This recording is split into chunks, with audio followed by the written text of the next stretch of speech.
We are standing in front of Ponce City Market on the Atlanta Beltline. It's a 33-mile stretch of pedestrian-only walkway that encompasses the entire city of Atlanta. Having an area where you feel comfortable and safe is first and foremost. And when you're out here on the Beltline and you see families with their strollers, and you see cyclists out here, and you see these bird scooter, lime scooter thingies,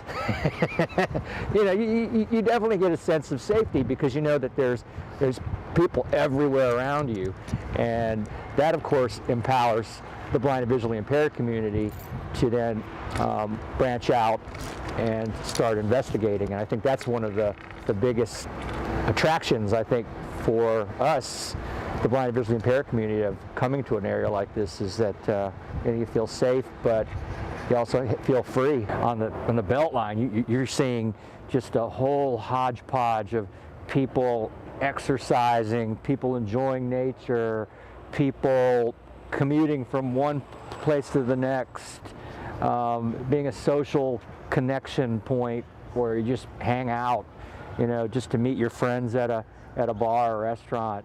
So it's a great kind of social gathering point. This is a congregation area, and of course for the blind and visually impaired, this is wonderful because then we don't have to worry about crosswalks, about stoplights, about, of course the only problem is obviously getting oriented in terms of where you are at any particular point on the Beltline, but it's amazing. I can actually say, as a blind person who's visiting the city and walking the Beltline, it's easy to walk. I just shoreline to the right, and so when I feel my cane tap the end of the walkway, I know that I'm still on the path. I'm still going straight. I'm off the trail. Okay. All right, we're back on. Rearrange. Supposedly there's a mark right in the center of this Beltline, which kind of lets you know when you're on the right side or the left side.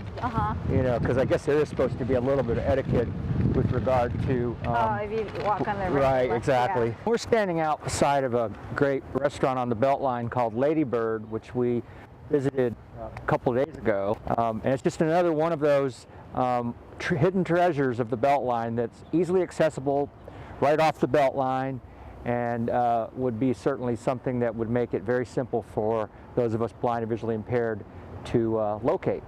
But my confidence level indeed is much, much better knowing that I don't have to worry about cars and where am I, what street is this. It's certainly much, much, much simpler. So as of right now, there's no art yet?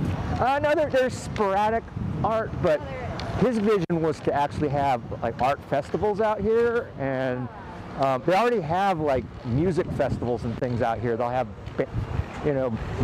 musicians talk out here. Oh, the future of this Beltline has no limits. I mean, I think that this being kind of a trendsetter, it's going to go viral. I wish they had it when I was younger.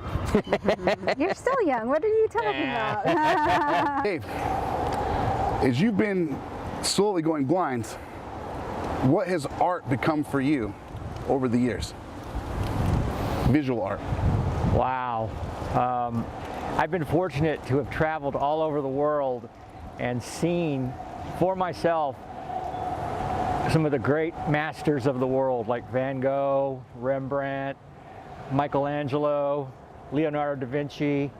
And as I've lost my sight, first I lost the ability to see color, which was devastating.